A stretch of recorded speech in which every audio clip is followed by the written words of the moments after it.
Perkenalkan, saya perwakilan dari kelompok 5, keperawatan B dengan materi penelitian kuantitatif.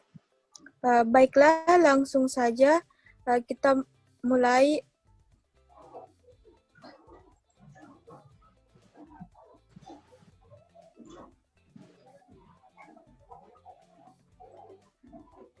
Pertama, konsep dasar penelitian kuantitatif.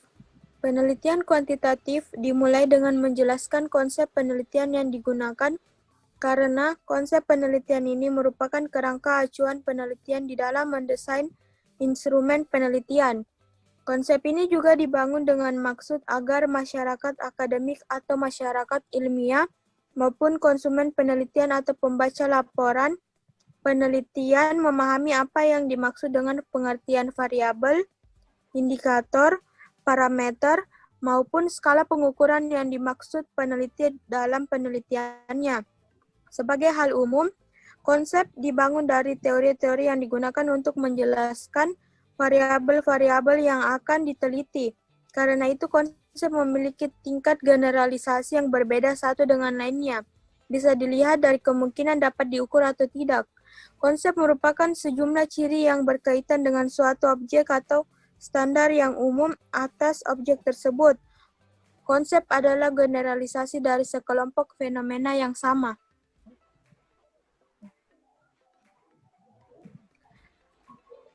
Yang kedua, yaitu langkah-langkah proses penelitian kuantitatif. 1. Mengidentifikasi masalah. Kegiatan penelitian dimulai dengan mengidentifikasi isu-isu dan masalah-masalah penting atau esensial, hangat atau aktual yang dihadapi saat ini, dan yang paling banyak arti dan kegunaannya bila isu atau masalah tersebut diteliti. Yang kedua, merumuskan dan membatasi masalah. Perumusan masalah merupakan perumusan dan penataan faktor-faktor atau variabel-variabel yang terkait dengan fokus masalah. Yang ketiga, melakukan studi kepustakaan. Studi kepustakaan merupakan kegiatan untuk mengkaji teori-teori yang mendasari penelitian, baik teori yang berkenan dengan bidang ilmu yang diteliti maupun metodologi. Yang keempat, merumuskan hipotesis atau pertanyaan penelitian. Hal-hal pokok yang ingin diperoleh dari penelitian dirumuskan dalam bentuk hipotesis atau pertanyaan penelitian. Dirumuskan dalam bentuk hipotesis dibuat apabila penelitiannya menggunakan pendekatan kuantitatif dengan pengolahan data statistik inferensial. Yang kelima, menentukan desain dan metode penelitian. Desain penelitian merupakan rumusan tentang langkah-langkah penelitian dengan menggunakan penelitian, teknik pengumpulan data, dan sumber data tertentu serta alasan-alasan mengapa menggunakan metode tersebut. Yang keenam, menyusun instrumen dan mengumpulkan data. Kegiatan pengumpulan data didahului oleh penentuan teknik, penyusunan, dan pengujian instrumen pengumpulan data yang akan digunakan. Yang ketujuh, menganalisis data dan menyajikan hasil. Analisis data menjelaskan teknik dan langkah-langkah yang ditempuh dalam mengolah atau menganalisis data. Data kuantitatif dianalisis dengan menggunakan teknik analisis. Yang kedelapan, menginterpretasikan temuan, membuat kesimpulan, dan saran. Hasil analisis data masih berbentuk temuan yang belum diberi makna. Pemberian makna atau arti dari temuan dilakukan melalui interpretasi.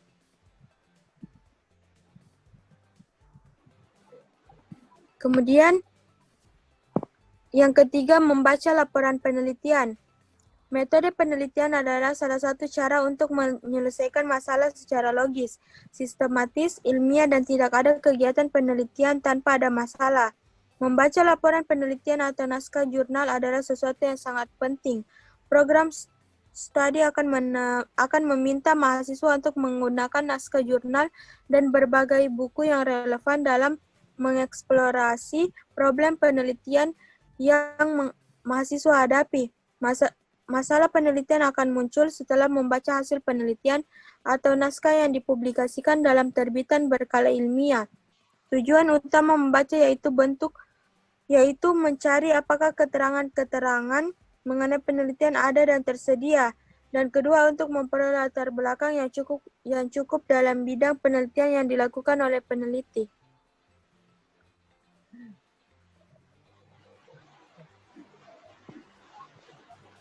Mulai dari proposal penelitian, proses pengumpulan data dan analisis data, sampai dengan membuat laporan penelitian dapat dilakukan dengan sebagai berikut. 1. Membaca. Seperti yang dikutip oleh Nasir 2003, Wilson Jair memberikan 2 tujuan utama membaca, yaitu untuk mencari apakah keterangan-keterangan mengenai penelitian ada dan tersedia, dan untuk memperoleh latar belakang yang cukup dalam bidang penelitian yang dilakukan oleh peneliti. Yang kedua, mencatat bahan bacaan. Mengingat daya ingat seseorang selalu dibatasi oleh dimensi waktu, maka hal-hal atau informasi yang penting yang diperoleh dari berbagai bacaan perlu dicatat dengan baik. Yang ketiga, sumber bacaan, yaitu buku, teks, jurnal, periodical, yearbook, bulletin, annual review, lesson, advanced bibliografi, handbooks, dan manual.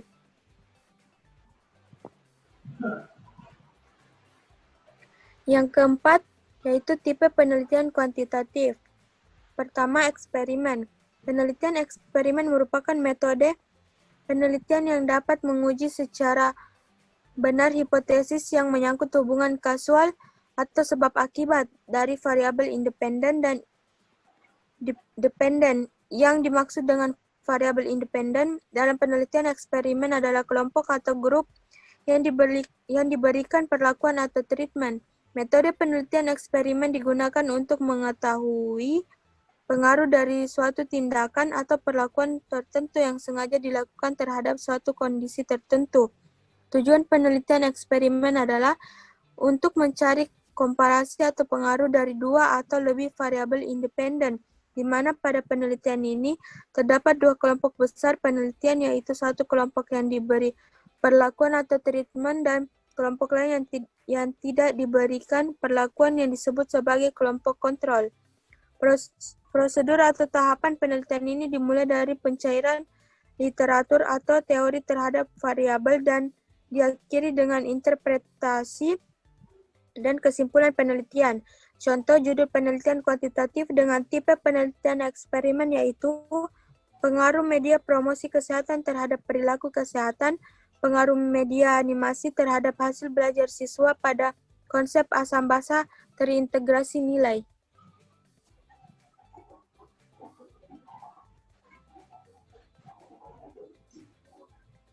Yang kedua, yaitu metode eksperimen. Yang kedua yaitu kuasi eksperimen. Metode eksperimen semu atau kuasi eksperimental pada dasarnya sama dengan eksperimen murni. Bedanya adalah dalam pengontrolan variabel, pengontrolannya hanya dilakukan terhadap satu variabel saja, yaitu variabel yang dipandang paling dominan. Contohnya dalam eksperimen tentang pengaruh metode pembelajaran. Contoh judul penelitian kuantitatif dengan tipe penelitian kuasi eksperimen yaitu pengaruh model pembelajaran metode Picture dalam kaitannya dengan hasil belajar, pengaruh pendidikan tentang gaya hidup sehat terhadap kesehatan warga. Yang ketiga yaitu non-eksperimental. Pada desain non-eksperimental tidak ada variabel independen yang akan dimanipulasi atau bisa dikatakan hanya terdapat variabel dependen saja.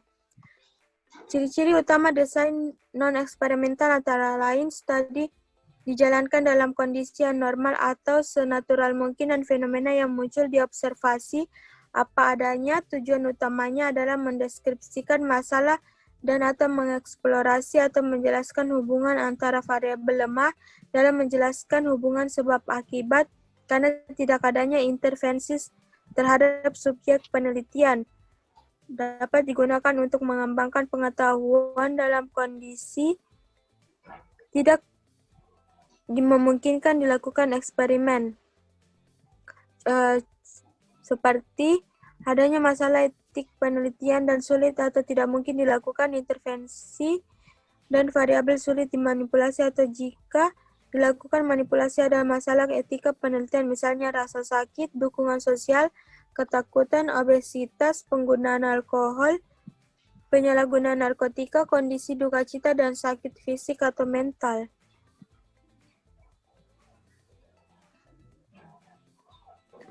Berikut ini adalah skema untuk menentukan desain penelitian.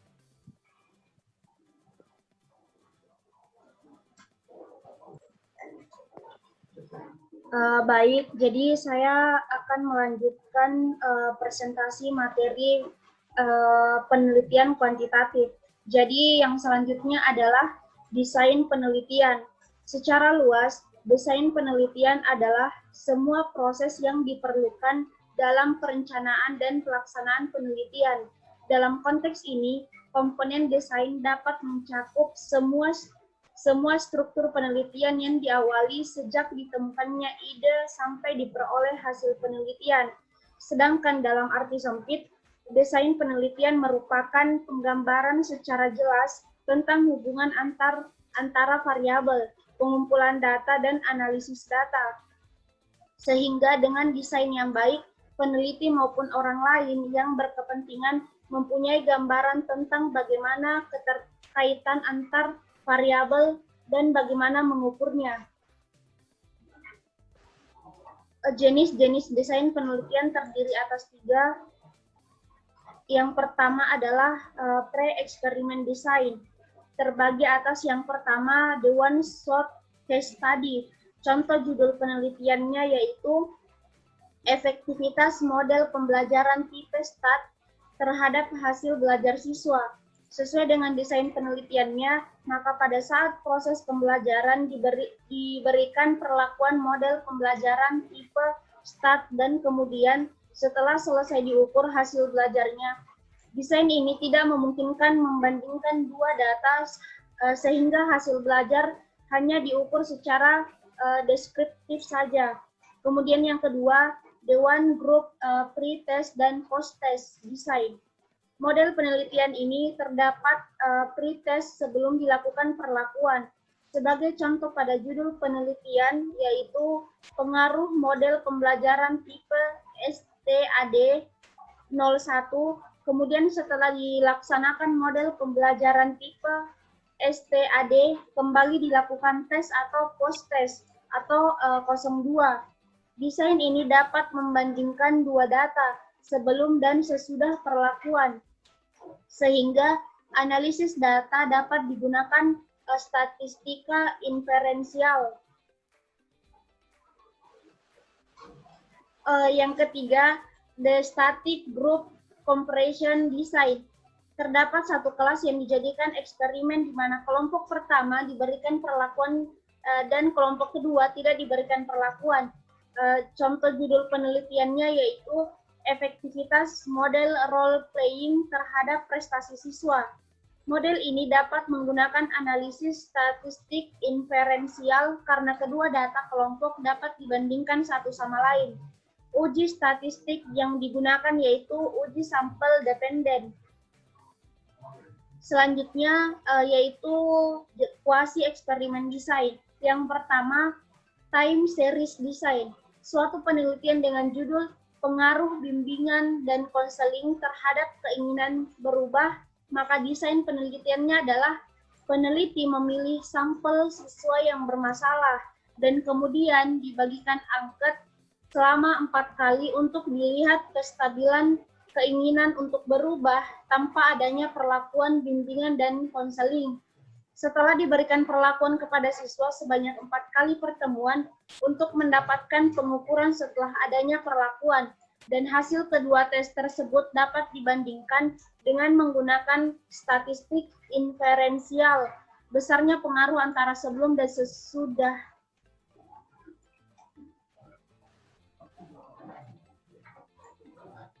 Yang selanjutnya, the equivalent time samples design.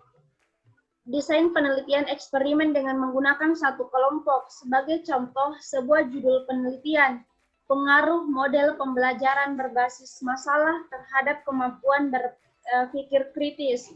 Kemudian yang ketiga, the non-equivalent design. Pada desain the non-equivalent kelompok atau kelas tidak dipilih secara random. Sebagai contoh, seorang peneliti melakukan penelitian terhadap efektivitas model sosiodrama terhadap peningkatan motivasi belajar siswa. Yang terakhir adalah the true experimental. Dibagi menjadi yang pertama, the post control group. Desain ini sudah melibatkan dua kelompok kelas yang dipilih secara random. Sebagai contoh, seorang peneliti meneliti tentang pengaruh penggunaan media film terhadap keaktifan belajar siswa. Kedua tingkat keaktifan belajar pada kedua kelompok dapat dianalisis dengan menggunakan statistik inferensial. Kemudian yang kedua, the post-test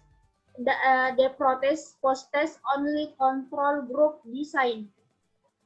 Jika pada the post-test group design, tes hanya dilakukan satu kali saja, pada desain ini, tes dilakukan dua kali, yaitu pre-test dan post-test.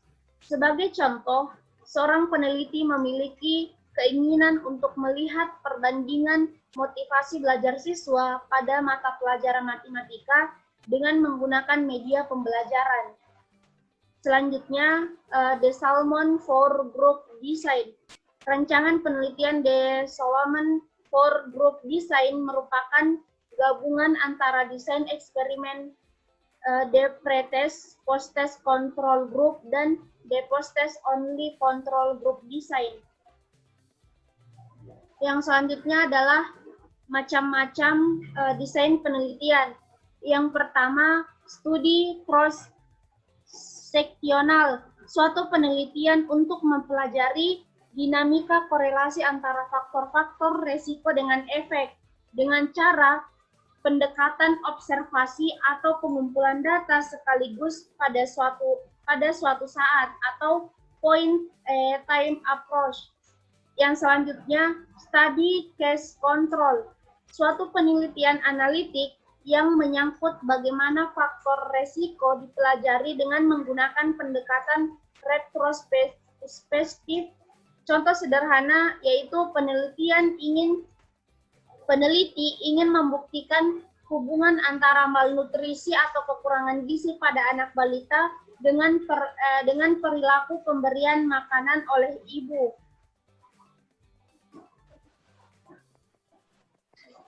Yang selanjutnya adalah studi cohort, suatu penelitian observasional analitik yang didasarkan pada pengamatan sekelompok penduduk tertentu dalam jangka waktu tertentu pula. Contoh sederhananya, penelitian yang ingin membuktikan adanya hubungan antara kanker paru atau efek dengan merokok atau resiko dengan menggunakan pendekatan atau rancangan prospektif. Yang selanjutnya adalah riset eksperimental.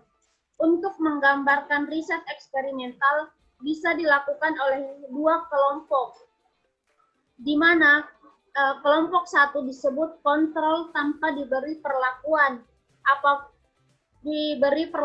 apapun, sedangkan pada kelompok kedua diberikan perlakuan atau treatment.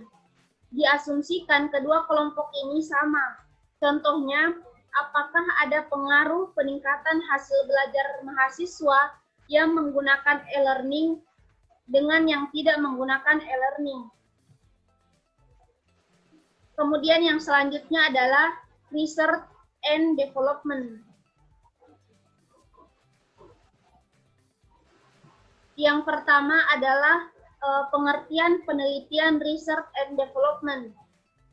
R&D atau research and development adalah tahap awal dan tahap eksplorasi dengan melakukan riset dan pengembangan, serta pengujian pada suatu produk dan layanan untuk mengetahui seberapa efektif bagi perusahaan sesuai dengan bidang kerja perusahaan tersebut.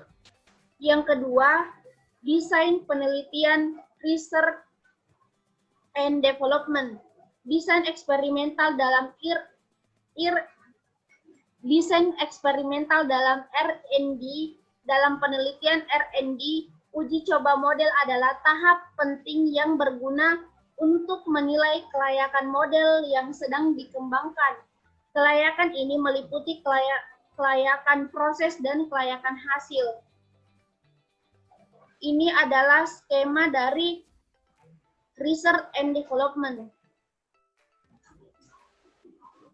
Kemudian contoh pertanyaan atau latihan dari penelitian kuantitatif. Yang pertama adalah yang pertama adalah permasalahan deskriptif, permasalahan keberadaan variabel mandiri, baik hanya pada satu variabel atau lebih variabel yang berdiri sendiri. Yang pertama, seberapa tinggi produktivitas kerja karyawan di PT Bintang Samudra Indonesia. Yang kedua, seberapa baik interaksi kerja karyawan di sebuah industri sandang. Selanjutnya, bagaimanakah sikap masyarakat terhadap adanya impor gula tanpa dibebani biaya masuk. Yang kedua, permasalahan komparatif. Permasalahan komparatif adalah suatu permasalahan penelitian yang bersifat membandingkan keberadaan suatu variabel atau lebih pada dua atau lebih sampel yang berbeda. Seperti yang pertama, adakah perbedaan produktivitas kerja antara pegawai negeri, pegawai BUMN, pegawai swasta, suatu variabel pada 3 sampel. Kemudian selanjutnya, adakah kesamaan cara promosi antara perusahaan P dan perusahaan Q? Selanjutnya, adakah perbedaan kemampuan dan disiplin kerja antara pegawai nasional dan perusahaan asing, 2 variabel pada 2 sampel? Dan yang terakhir adalah permasalahan asosiatif. Permasalahan asosiatif adalah suatu pertanyaan penelitian yang bersifat berhubungan dengan 2 variabel atau lebih. Terdapat 3 bentuk hubungan, yaitu hubungan simetris, hubungan kausal atau sebab akibat, dan interaktif atau timbal balik. Yang pertama, hubungan simetris. Adakah hubungan antara banyaknya semut di pohon dengan tingkat manisnya buah? Yang kedua, hubungan kausal. Adakah pengaruh sistem pengajian terhadap prestasi kerja? Kemudian yang terakhir, hubungan interaktif atau timbal balik. Hubungan antara motivasi dan prestasi dan hubungan antara kecerdasan dengan kekayaan. Kemudian exercise atau bentuk latihan soal. Yang pertama adalah mengapa sebuah penelitian dilakukan. Pilihannya untuk mendapatkan hasil karena ada masalah, untuk memperoleh pengetahuan, untuk mengembangkan pengetahuan, untuk membuktikan atau menguji kebenaran. Yang kedua, apa tujuan dari penelitian? Untuk pilihannya menjelaskan manfaat dari penelitian itu sendiri, satu variabel bebas atau satu variabel terikat, penelitian yang dapat tercapai. Penelitian merupakan keinginan-keinginan peneliti atas hasil peneliti dengan mencegahkan indikator-indikator apa yang hendak ditemukan dalam penelitian. Dan yang terakhir, penelitian biasanya berhubungan dengan saran-saran yang disampaikan.